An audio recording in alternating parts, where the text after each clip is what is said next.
Case നടക്കും. എത്ര വേണമെങ്കിലും മുടക്കാൻ പെരിയോർ തയ്യാറാണ്. എന്നാലും പ്രമാണിമാര് എങ്ങനെയും തലവിടും. വാടകയ്ക്കെടുത്തവർക്ക് ശിക്ഷയും കിട്ടും. എന്നിട്ടെന്താ, അതൊന്നും പോയവർക്ക് പകരമാവില്ലല്ലോ.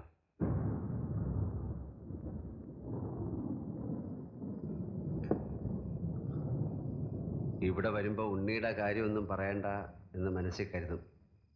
പക്ഷെ എവിടെ തുടങ്ങിയാലും ഒടുക്കം ചെന്നത്ത് അവിടെ തന്നെ. ഈ മരുന്നും കഷായം കൊണ്ട് മാത്രമാവില്ല. നാളെ കൊണ്ടും കുറവുണ്ടെങ്കിൽ ഞാൻ ഡോക്ടറെ വിളിച്ചോണ്ട് വരും. എന്തിനാ ഇങ്ങനെ കഷ്ടപ്പെടുന്നേ? മരുന്നുകൊണ്ട് മാറും ഇതൊക്കെ? അതിനാദ്യം ചെയ്യേണ്ടത് ഇവിടുന്ന് മാറുക. കുറച്ചാൾ എൻ്റെ അവിടെ വന്ന് നിൽക്കാം. ഇന്ന് കാലത്തൂടെ അമ്മ പറഞ്ഞു. ഞാനിവിടെ ഇങ്ങനെ ചാവാണ്ടി കിടക്കണതുകൊണ്ടാ ആകെയുള്ള ഈ മുതൽ കൊത്തിപ്പറിക്കാൻ അവന്മാർ വരാത്തത്. ഞാൻ ഉമ്മറത്തുണ്ടാവും, ഉറങ്ങാൻ നോക്കും. അമ്മ ഇവിടെ തനിച്ചല്ലേ ഉള്ളൂ? അമ്മയ്ക്ക് അതൊക്കെ ശീലമാണ്. കണ്ടോ കണ്ടോ, ഞാൻ പറഞ്ഞപ്പോ ആർക്കും വിശ്വാസമായില്ല. ഇപ്പൊ നോക്കൂ എന്താണെന്ന്. അല്ലേടി, ഞാനില്ലാത്തപ്പോ എന്റെ ഭാര്യയുടെ കിടപ്പുറിയിൽ നഷ്ടാപ്പാതിലേക്ക് കിടന്നു. നിനക്ക് എന്താ കാര്യം? അടിയും പിടിയൊന്നും വേണ്ട. ഇയാളുടെ ഒരു കംപ്ലൈന്റ് ഉണ്ട്. നിങ്ങൾ രണ്ടുപേരും സ്റ്റേഷൻ വരെ ഒന്ന് വരണം. എന്തിന്? ജാരസംസർഗം, അതിന് വകുപ്പുണ്ട്. ഇറങ്ങണം. ഞാൻ മാത്രം വന്നാ പോരെ? പോരാ, അവര് വരണം. അവർക്ക് തീരെ സുഖമില്ല. ഓ, അവളുടെ അസുഖം എന്താണെന്ന് ഇപ്പൊ ഞങ്ങൾക്കൊക്കെ മനസ്സിലായി. പട്ടി കഴിവറ മര്യാദ ചോദിക്കാൻ പറ. നിങ്ങൾ ഇരിക്കാൻ നോക്കില്ല. ഒന്നും മിണ്ടാതെ പോടോ. രാത്രിയാണ്, നല്ല മഴക്കോളുണ്ട്. നിന്ന് തിരിയാതെ ഇറങ്ങാൻ നോക്ക്.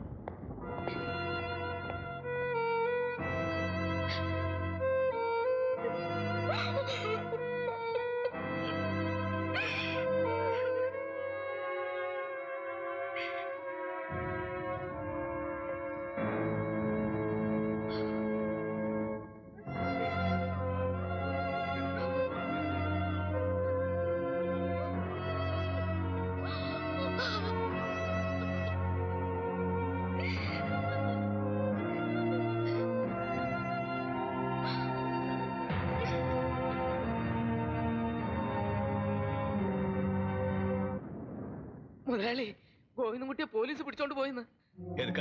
ആ നാളെ നമ്പൂരി ചെയ്ത ചതിയ. ഇല്ലത്തിനാ പിടിച്ചോണ്ട് പോയ.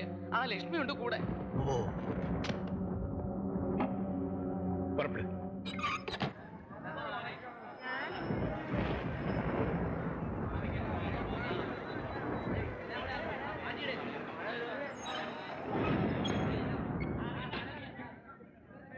ഇത്തരം നാണം കെട്ട കോടതി വരെ എത്തിയ അവരത് അവിടെ ഇട്ട് ചെകയും. എറിഞ്ഞോനും ഏറ് കൊള്ളുന്നവനും ഒരുപോലെ മാറും. നമ്മൾ ആണുങ്ങളുടെ കാര്യം പോട്ടെ, ഇവരൊരു സ്ത്രീയല്ലേ. വെറുതെ ഇവരെ വലിച്ചഴക്കണോ ഈ വിഴുപ്പലക്കാൻ? നമുക്കിതോടെ വെച്ച് അവസാനിപ്പിക്കാം. എന്താണോ? അങ്ങനെ അവസാനിപ്പിക്കാൻ പറ്റുന്ന ഒന്നാണോ സാറേ ഇത്? സാറ് ഇപ്പൊ ഡ്യൂട്ടി കഴിഞ്ഞ് വീട്ടിൽ ചെല്ലുമ്പോ സാറിന്റെ ഭാര്യയോട് ഞാൻ തനിക്കിപ്പോ എന്താ വേണ്ടത്? അവരെ രണ്ടുപേരെയും പിടിച്ച് കുറച്ച് ദിവസം അകത്തിടണം. എന്നിട്ട് നാട്ടുകാരുടെ മുമ്പിൽ നാറ്റിക്കണം. അത്രയല്ലേ ഉള്ളൂ. എനിക്ക് അങ്ങനെ ഉദ്ദേശമില്ല. പിന്നെ തെറ്റ് ചെയ്തവർക്ക് ശിക്ഷ കിട്ടണം. ഒരേ സമയം ഒരുത്തന്റെ ഭാര്യയായിട്ടും മറ്റൊരുത്തന്റെ വെപ്പാട്ടിയായിട്ടും കഴിയുന്നത് ശരിയാണോ? അത് സാറ് അവളോട് ചോദിക്കണം.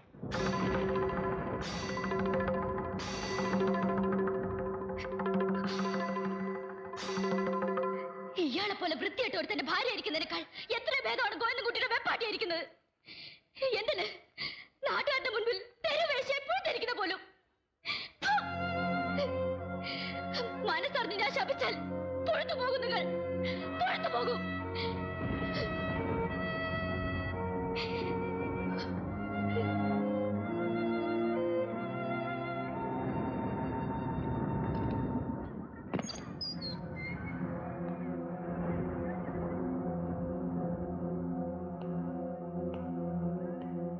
இன்ஸ்பெக்டர் சார், காலையில் வரைக்கும் பொறுத்துக்க கூடாதா?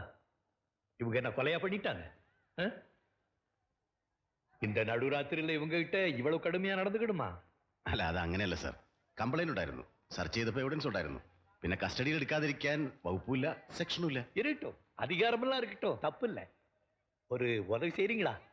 ஃபோன் பண்ணி உங்க எஸ்பியை கூப்பிடுங்க. அவர்கிட்ட சொல்லுங்க, அவருடைய ஃப்ரெண்டு சேலம் எஸ்பி இருக்கார்ல, அவங்க அப்பா பேசணும்னு சொல்லுங்க. ഇതിലിപ്പോ മുകളിൽ നിന്നുള്ള ഉത്തരവിന്റെ പ്രശ്നമൊന്നുമില്ല സാർ. റിട്ടേൺ കംപ്ലൈന്റ് ഉള്ള സ്ഥിതിക്ക് സാർ അഡ്വക്കേറ്റിനെ ഏർപ്പാടാക്കിയാൽ മതി. ഇപ്പൊ തന്നെ വിട്ടേക്കാം. ஓகே சின்ன 5 மினிட்ஸ்ல வந்துடுறேன். அடே என்ன சார் நிக்கிறீங்க? இன்ஸ்பெக்டர் அவருக்கு ஒரு சேர் கொடுங்க சார், ரொம்ப பெரிய மனுஷன்.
ഒന്ന് സന്തോഷായിട്ടിരിക്കും. ഏയ് നീ എവിടായിരുന്നു മോനെ ഇതുവരെ? ഇവരെല്ലാം നോക്കിയിരിക്കുകയായിരുന്നു. ഇവനാ ഇവിടുത്തെ കാര്യങ്ങളൊക്കെ നോക്കുന്നത്.